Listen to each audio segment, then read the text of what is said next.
Yeah, Steve, Lauren, we're all guilty of it at some point or another, but prolonged exposure to our smartphones is something that Wake County educators are working to limit in schools. But as we learned tonight, there's no clear consensus on the best way to do that, while the possibility for hardline measures regarding cell phone usage have some parents concerned for separate reasons.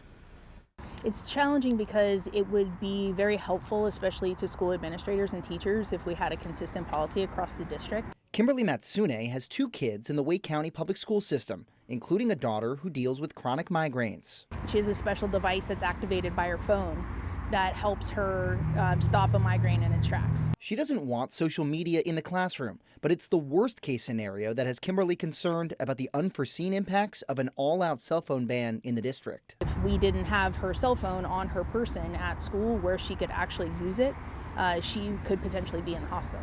Neither Kimberly nor her 8th grader Penny oppose a new uniform policy, but they say that policy should be built on personal responsibility, not bans. I think it's really important that that teachers and admin and our parents trust us to use the things that they've given to us. And that the onus for responsible phone use should come down on families too. You shouldn't be driving a car and messing with your phone.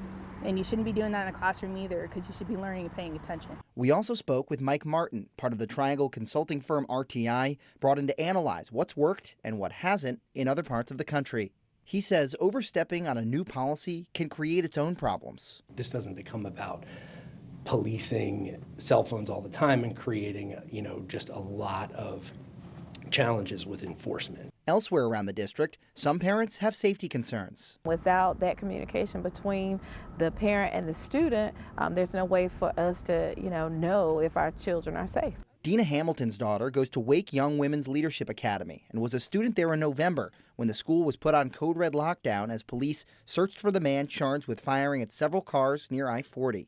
It was a time where I wanted to know where my child was, and their school was on lockdown. I wanted to make sure she was safe.